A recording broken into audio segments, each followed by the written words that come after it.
Three candidates walked into the final interview at a corporation worth billions of dollars. Two arrived in expensive suits, certain of themselves.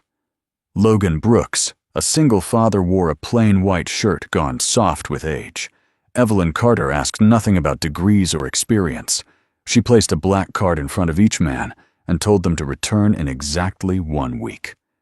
7 days later, two of them had doubled the money. Logan's card had nothing left on it. The room laughed. So why was the man who failed the only one who passed her test? The 39th floor of Carter Strategic Holdings had a waiting room that made most men sit up straighter without knowing why. Glass on 3 sides, a view of the harbor that cost more per square foot than an average American home, and nothing on the walls. No awards. No photographs of the founder shaking hands with senators. Evelyn Carter had ordered all of it taken down the year the firm crossed its first billion, and nobody in the building had ever asked her to explain. Diane Whitfield had worked as her senior assistant for 6 years and had learned to read the empty walls as a kind of statement. Evelyn did not want to be impressed by herself. She did not want anyone else to be impressed by her either. She wanted to see what people did when there was nothing in the room to perform for. That morning, Diane held a folder with 3 resumes in it, and she already knew Evelyn was not going to open it. The firm had built its reputation on finding value where nobody else looked. Failing regional banks, distressed logistics networks, a shipping company in Baltimore that 3 larger funds had written off as dead, which Evelyn had bought for almost nothing at 32, and turned profitable inside a year and a half. The financial press had called her a prodigy, which she considered a lazy word. She had simply been willing to read documents other people found boring. What the press did not write about were the hires that had gone wrong. There had been 4 of them in 5 years. Men and women with immaculate credentials who could generate returns the way other people breathed. And the last one had cost something Evelyn had not been able to put back. She had terminated him, and she had not explained why to anyone in the building, and she had understood, sitting alone in her office afterward, that the failure had not been his. The metrics were hers. The hiring process was hers. She had spent years selecting for a skill and telling herself she was selecting for a person. So she stopped using the process. For the strategic fund, she was preparing to launch one that would take controlling positions in old industrial businesses across the middle of the country. She went through every candidate file personally. And then she designed something else. Diane had thought the test was reckless when Evelyn first described it, and had said so, which was one of the reasons she had lasted 6 years. "You're handing enormous authority to 3 men you've never spoken to," Diane said. "If one of them buys a yacht, you own a yacht and a lawsuit.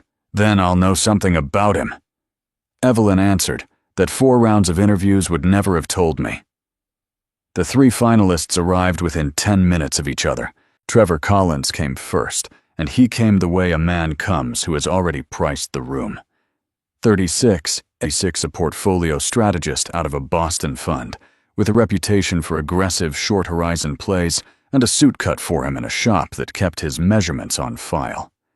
He shook Diane's hand, registered the harbor view, registered the empty walls, and decided the empty walls were a design choice rather than a message. Then he sat and crossed one leg over the other and looked entirely at home, because he had spent a decade training himself to look entirely at home in rooms like that one. Brandon Hayes arrived second and did not sit.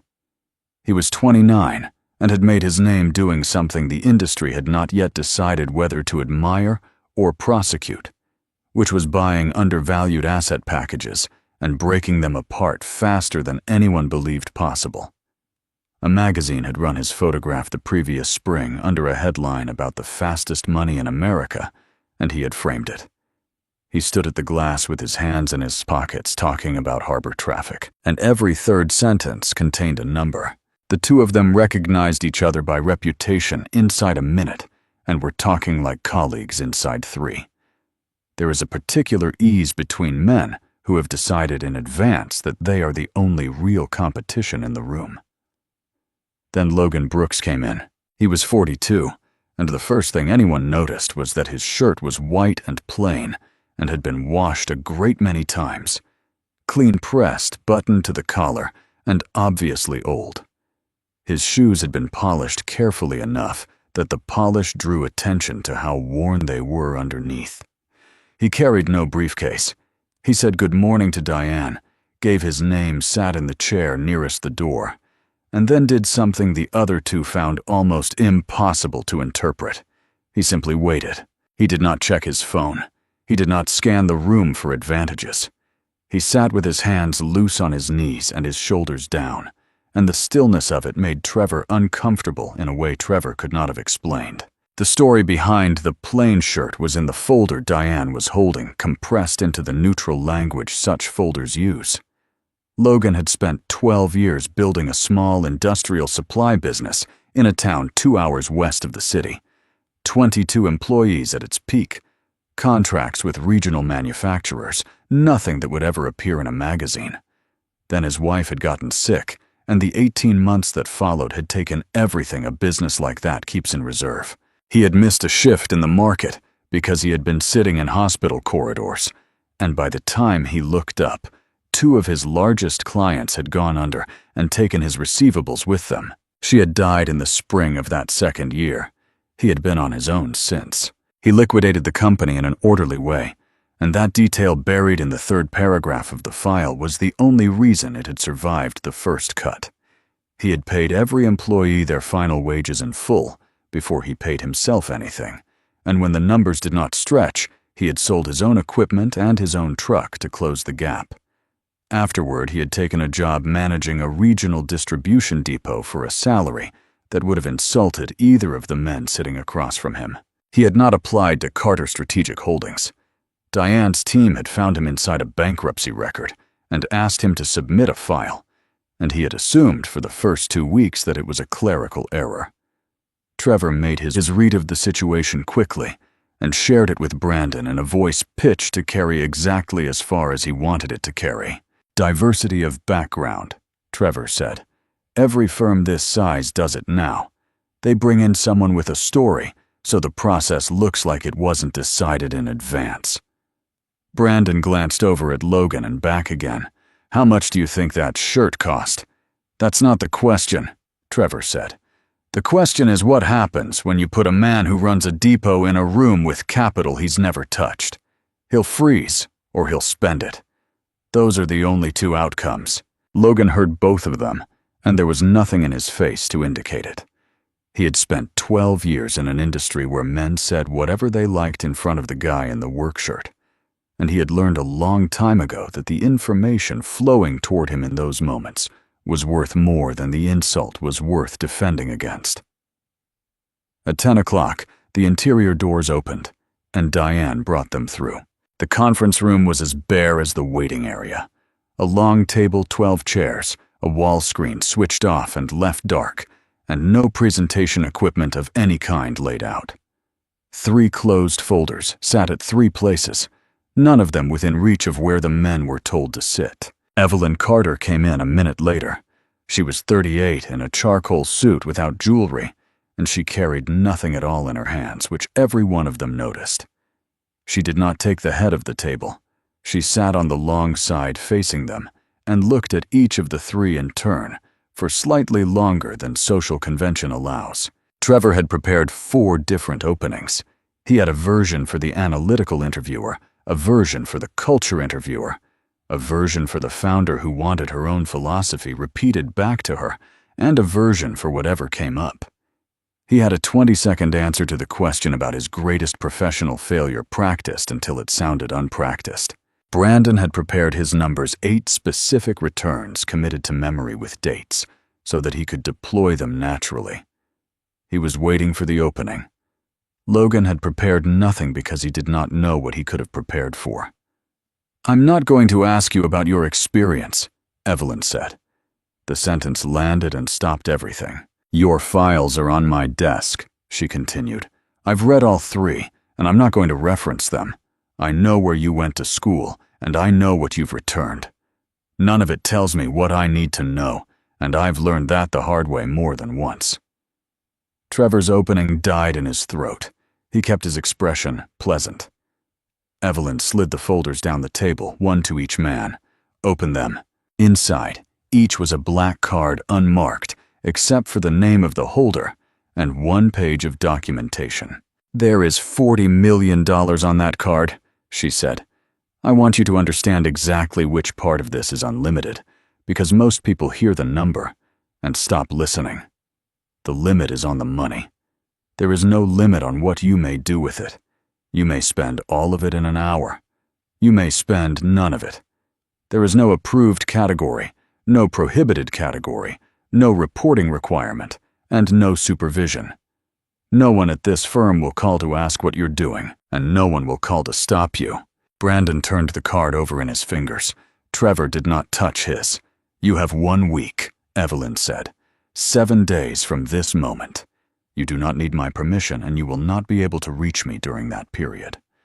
On the 8th day, you come back to this room, and you explain every decision you made." Trevor waited for the rest of it. There was no rest of it. He asked the question all 3 of them were holding. "What are the evaluation criteria?" "You'll explain every decision you made," Evelyn repeated in exactly the same tone. Brandon leaned forward. "You're not going to tell us what you're measuring." "No."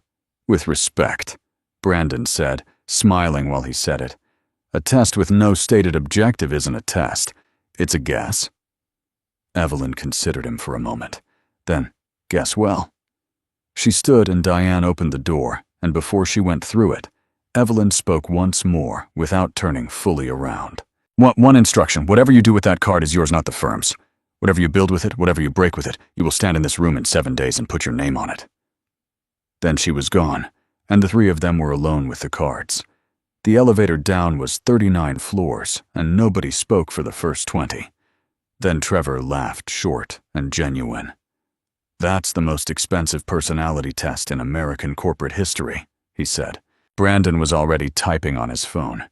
"It's a return test with theatrical staging. She wants to see who moves fastest with real capital and no safety rails. Everything else is decoration." "Agreed," Trevor said. "The line about explaining your decisions is how she justifies the choice to her board afterward." The doors opened on the lobby and both men stepped out. Logan followed, and Trevor turned to him with an expression of arranged goodwill that fooled nobody in the vicinity. "Word of advice," Trevor said. "Since this is your first time near money like this, whatever you do, don't spend it on yourself. She'll see every line item." Brandon did not bother with the goodwill. "He knows. Guy like him, the card's already burning a hole. New car by Friday, maybe a watch." He said it with the easy confidence of a man who had never once been misjudged in a way that cost him anything. That's the thing people don't understand. Poor guys know how to spend money. They don't know how to make it. Completely different muscle. Logan looked at him for a moment. It was the first time he had looked directly at either of them. "Probably right," he said. Then he walked out through the revolving doors into the noise of the street, and the 2 of them watched him go and read the answer as a surrender, which was the only way either had been trained to read it. Upstairs, Diane found Evelyn at the window of her office. "Collins will leverage into short positions by Thursday," Diane said. "Hayes will find something to break apart. He's run the same play for 4 years, and he's never been punished for it." "Probably why," Evelyn agreed. "And Brooks." Evelyn watched the traffic below small and orderly from that height. "That's the only part of this I don't know," she said. By that evening, Trevor Collins had booked calls with 3 brokers and compressed a 2-week play into 7 days. Brandon Hayes had pulled a distressed asset list he had been building for 2 months and started calling people who answered the phone at 11 at night. Logan Brooks didn't either. He drove the second-hand sedan he had bought 2 years after selling the truck back out west to the town where he had spent 12 years building something that no longer existed, and he did not tell anyone where he was going or why.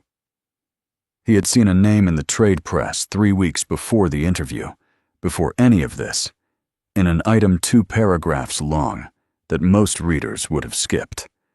a company he had once supplied parts to, a company that was dying. He sat at his kitchen table that night with a laptop and the public filings, and he did not call a single soul. Trevor Collins made his first trade at 6 on Tuesday morning, and by Wednesday night he had stopped sleeping in any meaningful way. His method was not complicated, which he understood about himself and did not consider a weakness. He knew 4 markets extremely well, and he knew the men who moved inside them. $40 million did not change his thinking. It removed the friction that had always sat between his thinking and its execution. Every play he had ever run had been sized down by a risk committee, a compliance officer, or a partner who wanted to see the model one more time. For 7 days, there was no committee. There was only him and a card that cleared. He took positions in 3 distressed debt packages the market had mispriced by a margin he could measure. He financed a bridge loan against a shipping contract that a mid-size fund had walked away from for reasons that had nothing to do with the contract. He moved into currency exposure on Tuesday and out of it on Thursday, and the exit alone paid for everything he had done in the previous 2 days. By Friday, he had doubled it. Cleanly, legally, with documentation for every line item and a summary that a first-year analyst could follow. He printed it twice. Brandon Hayes went a different direction because Brandon had never once believed that clean was the same as correct. He worked from his list and attacked it the way he always did. He acquired a regional equipment leasing portfolio on Tuesday and had it broken into 4 component sales by Thursday morning.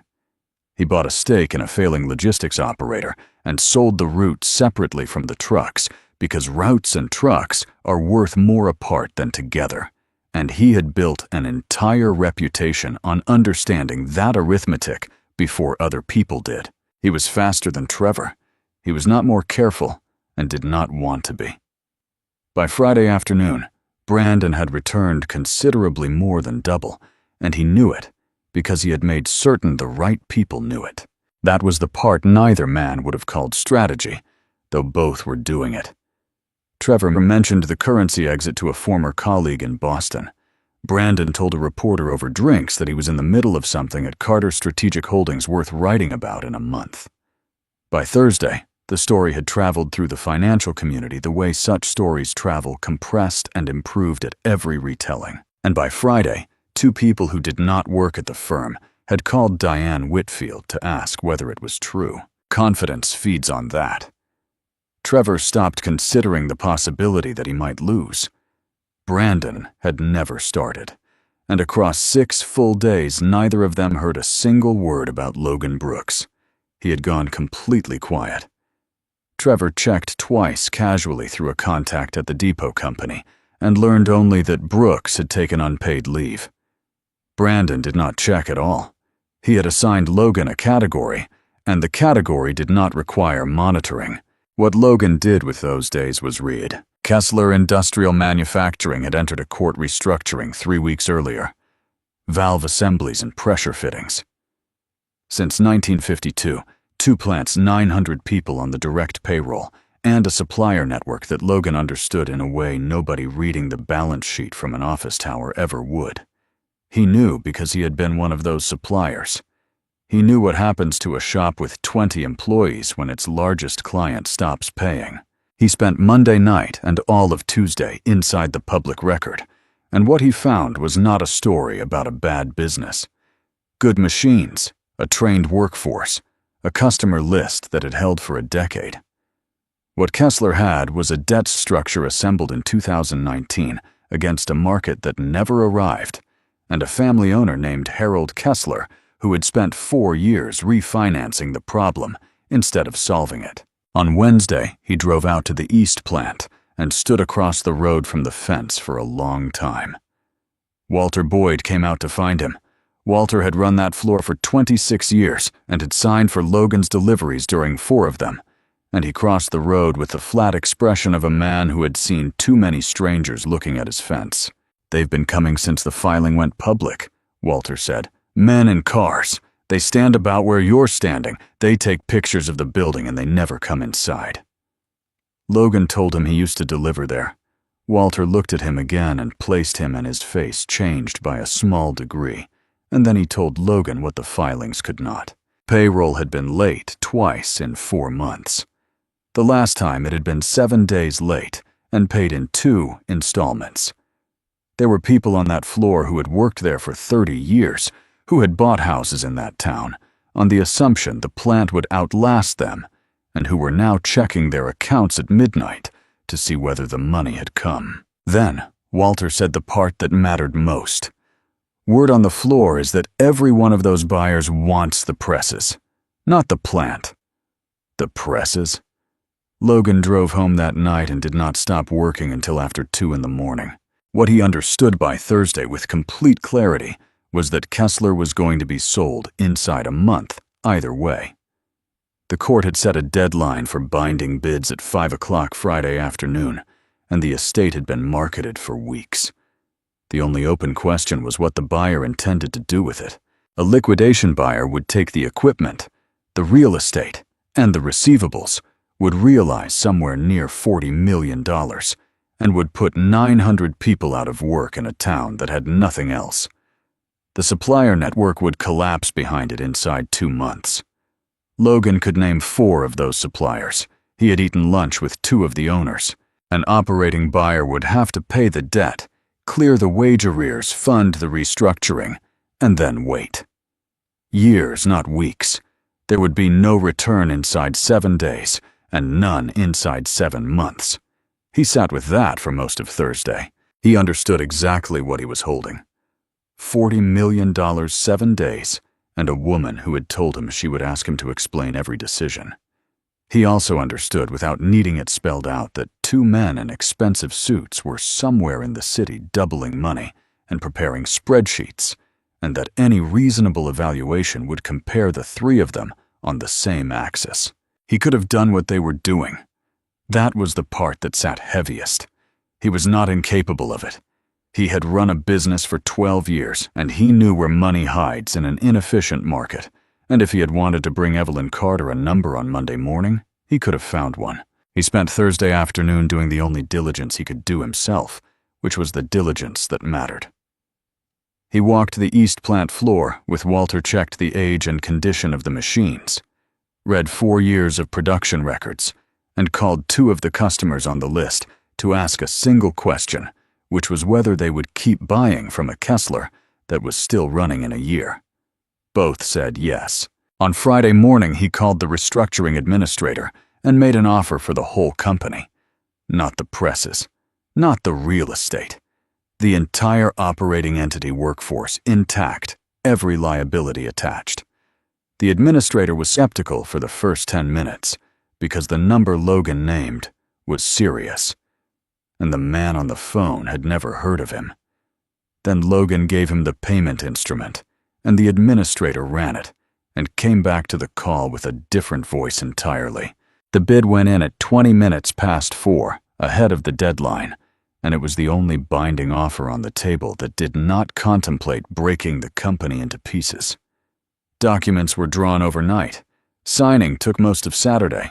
Logan bought the senior debt directly from the lenders at 35 cents on the dollar because they had been trying to exit the position for a year, and a buyer who would pay cash on a weekend was worth more to them than a buyer who would pay full value in 18 months. He funded the wage arrears in full, every dollar owed to every employee going back 4 months, and insisted the clause be written into the purchase agreement rather than left as an intention, because intentions do not survive a change of ownership. He committed working capital for 90 days of operations, and he paid 2 of the smallest suppliers what Kessler owed them because those 2 would not have survived another 2 months of waiting. The last transfer cleared late on Saturday afternoon. When it settled, the balance on the black card issued to Logan Brooks was $0. He sat at his kitchen table and looked at that number on a screen for a long time. Then he closed the laptop. He knew precisely how it would look, and he had known since Thursday. A man who had never handled capital before had been given $40 million and had reduced it to nothing in 6 days, and there was no version of that sentence that sounded like competence to anyone hearing it for the first time.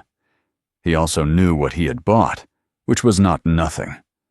But the distance between those two facts was going to have to be crossed inside a room where two other men would speak first. Late Saturday night, he called Walter Boyd and told him the arrears would be in accounts by Monday.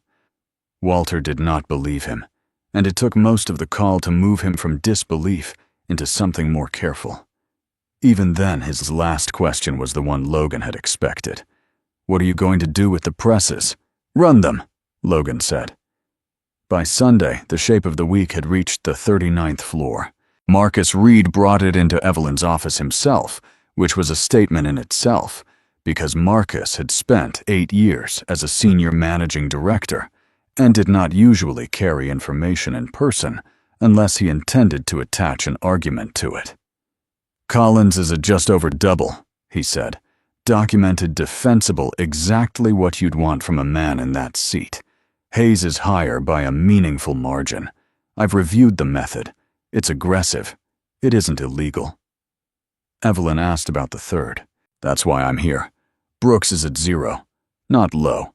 The card has nothing left on it." He put a single page on her desk and did not sit down. "I'll be direct with you. People in this building have spent a week asking what the purpose of this exercise was, and I've defended it every time." "I can't defend this. You handed $40 million to a man who manages a distribution depot with no oversight and no reporting requirement, and the outcome is the one everybody predicted on the first day. If it reaches the board before we have a position on it, the conversation will not be about Brooks. It will be about your judgment." Evelyn read the page. It said very little.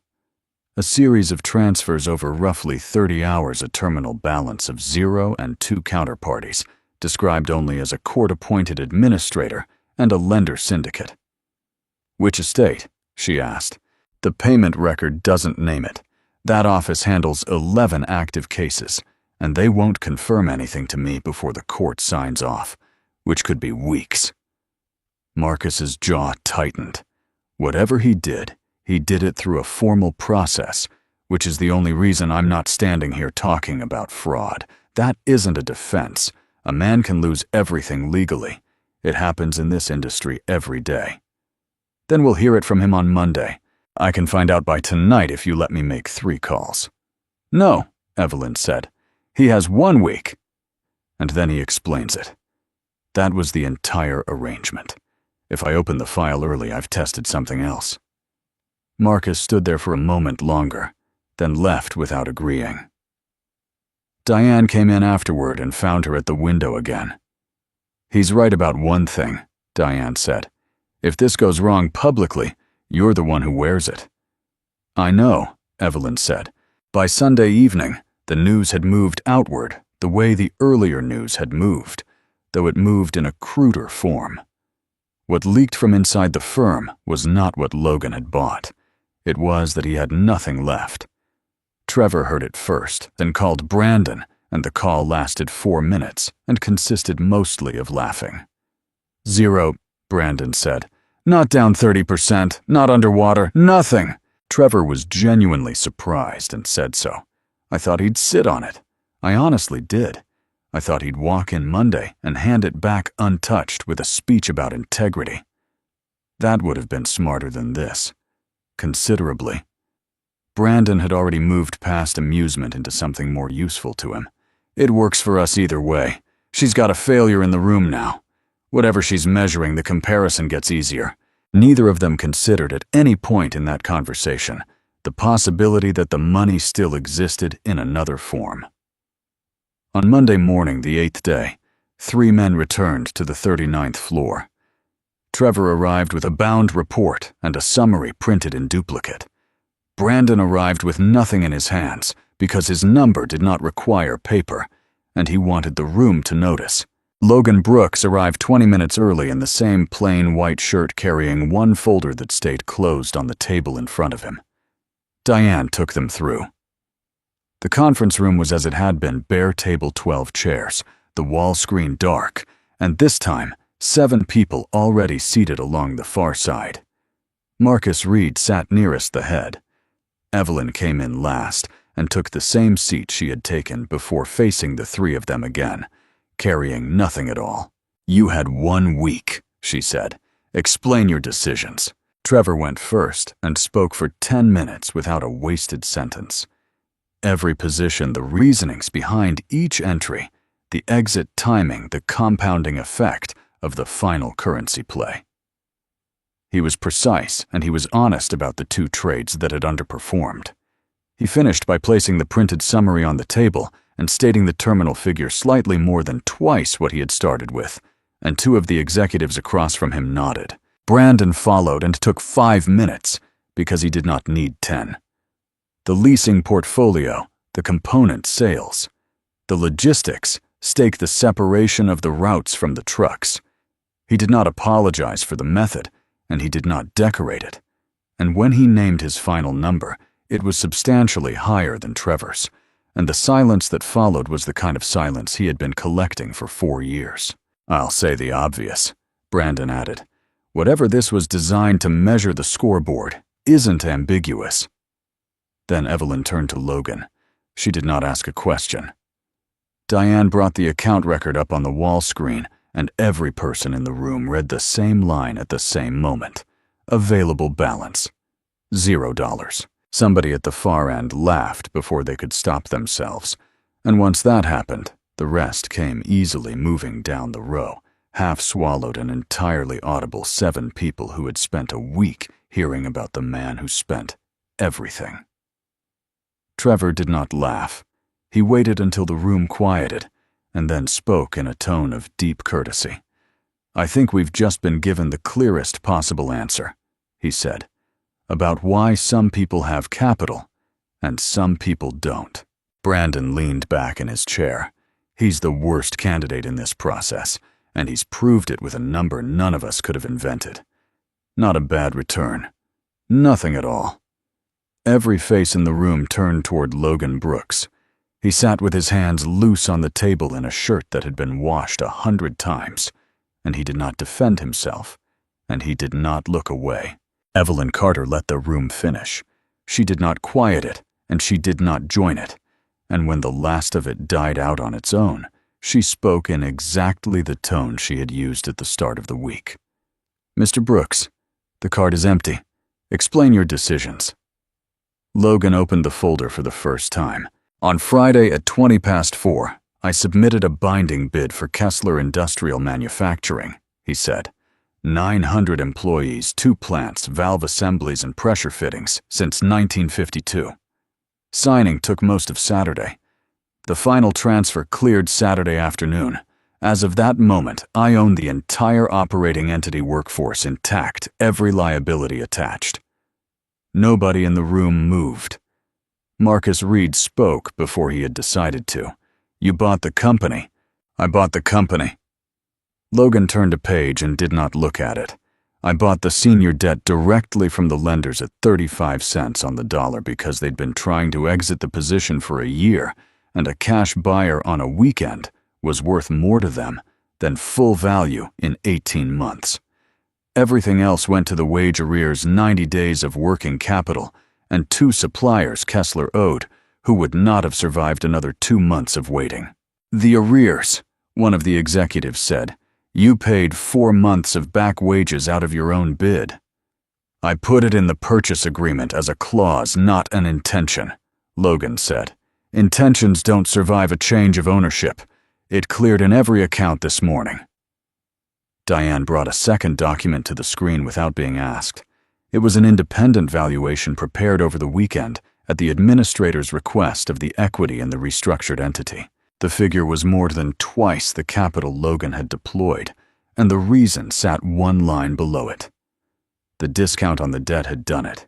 He had bought 65 cents of value for nothing, and the moment the arrears cleared and the company stopped being a default risk, that value stopped being theoretical. Marcus stared at it for a long moment.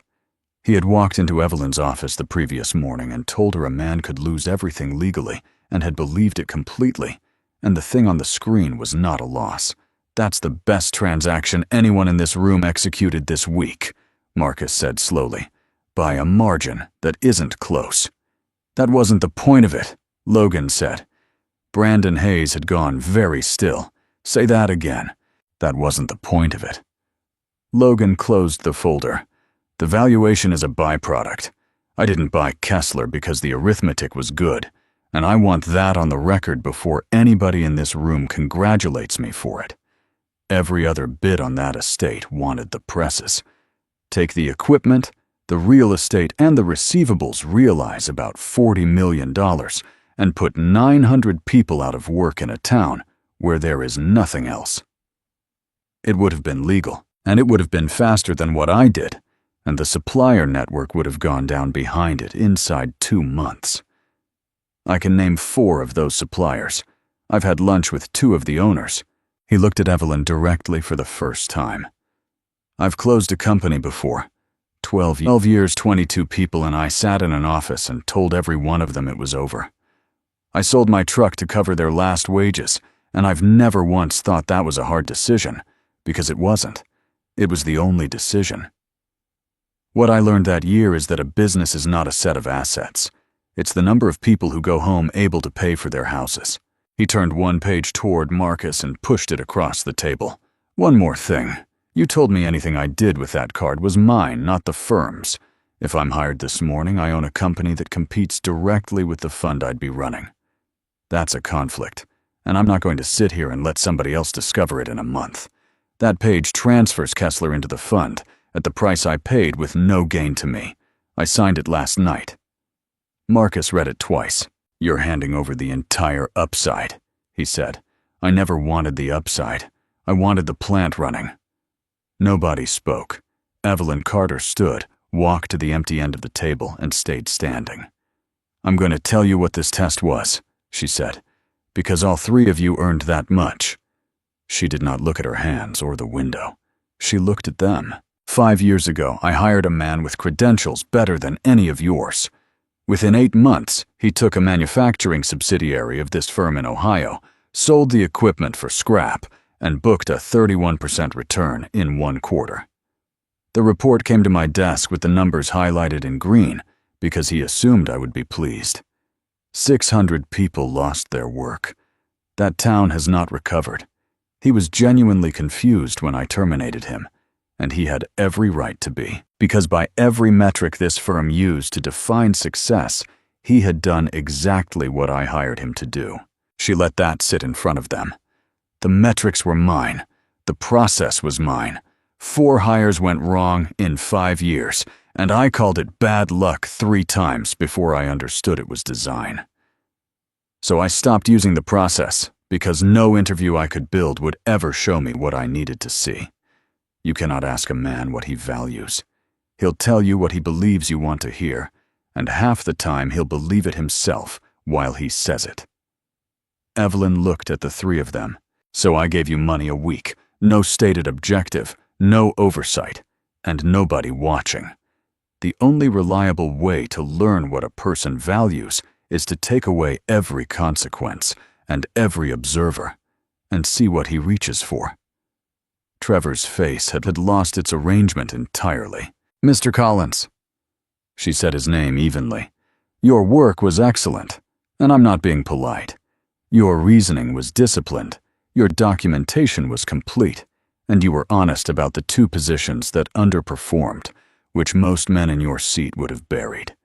You are a superb allocator of capital. She did not soften what came next.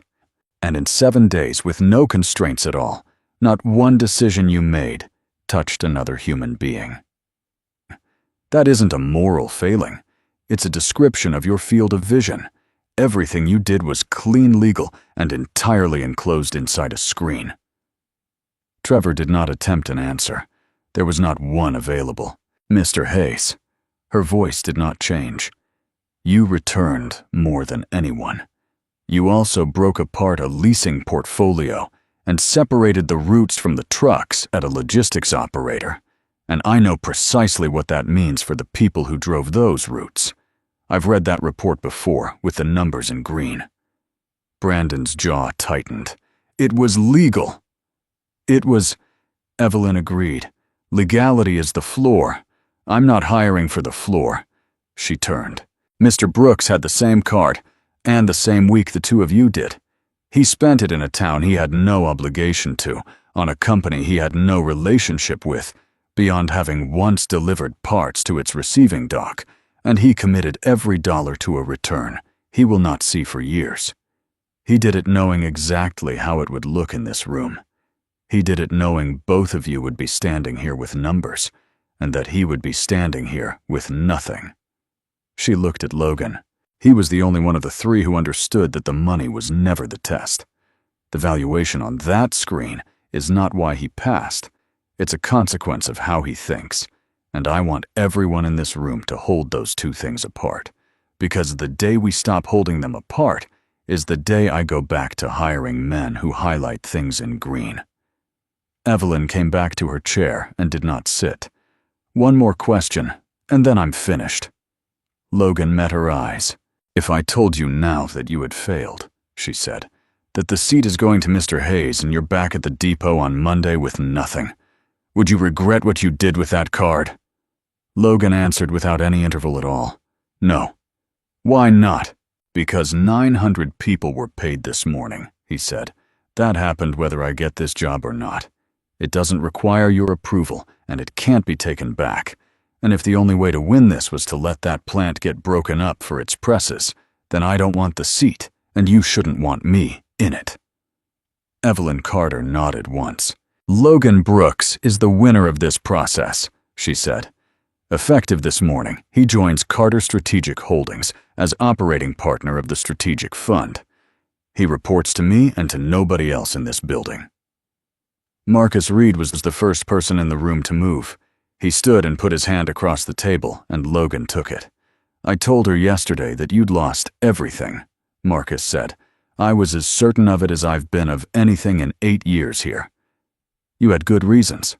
"I had a page with 2 numbers on it," Marcus answered. "That's not the same thing. I understand that now." Trevor Collins gathered his bound report and stopped at the end of the table on his way out. "May I ask you one thing?" he said to Logan.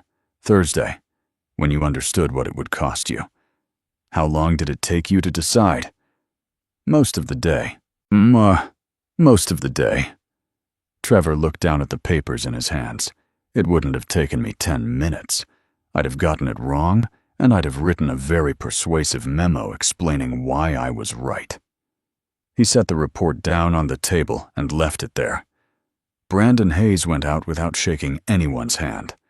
He got as far as the door and turned around, and whatever he had prepared did not come out. What came out instead was closer to honest. "No." "Kessler was on my list," he said. 2 months. I'd have bid on it Friday if the leasing portfolio hadn't run long, and I'd have bid on the presses." Nobody in the room said anything to that. 900 people. Brandon said mostly to himself, and then he was gone. 6 months later, the East Plant at Kessler Industrial Manufacturing was running 3 shifts for the first time since 2020. The restructuring had not been elegant. Logan spent his first 10 weeks in that town, rather than in an office on the 39th floor renegotiating supplier terms one at a time, rebuilding a sales operation that had stopped selling 4 years earlier, and sitting through a great many conversations with people who had every reason to believe a new owner was just a slower way of losing the plant. Walter Boyd made that easier than it should have been.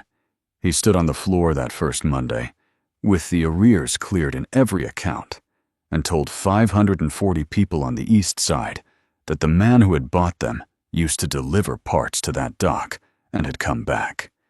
There was no speech Logan could have given that would have done what those 2 sentences did. Kessler returned to operating profit in month 5. All 4 of the suppliers Logan had been able to name were still trading, and 2 of them had hired. Evelyn Carter came out to see it once in the spring and stood on the same stretch of road across from the fence where Logan had stood on the Wednesday of that week. Trucks were moving through the gate and the lot was full. "Marcus wants to run the same test on the next 3 hires," she said. "It won't work twice," Logan answered. "Once people know what you're measuring, they'll perform it. That's what I told him." She watched the gate for a while. Since I was 26, I've been told I'm good at finding value where nobody else looks. Nobody has ever once asked me whether I could recognize a person the same way. You did this time. I got 1 right out of 5, Evelyn said. That's not a system. That's an improvement. Trevor Collins took a position at a fund in Boston that quarter. He was very good at it and stayed very good at it, and he kept the bound report he had left on the table that morning, which Diane had mailed back to him without comment. He read it once a year. Brandon Hayes made exactly 1 call that week. He withdrew a live bid on a machine shop in Indiana that he had intended to strip, and the man who took the call assumed there had been a financing problem. Then he went back to doing what he had always done, because the industry had never punished him for it, and did not start. What Logan Brooks kept from that week was not the seat and not the title. It was the answer he had given without any interval at all, which was true on the Thursday, when he decided true on the Monday, when he believed he had lost, and still true 6 months later, with the plant running 3 shifts. Money measures how well a person can generate a return. It cannot measure whether he should be trusted with anyone else's future. Character does that. Vision does that. And anything built to last will begin every single time with a decision to create value for other people before creating it for yourself.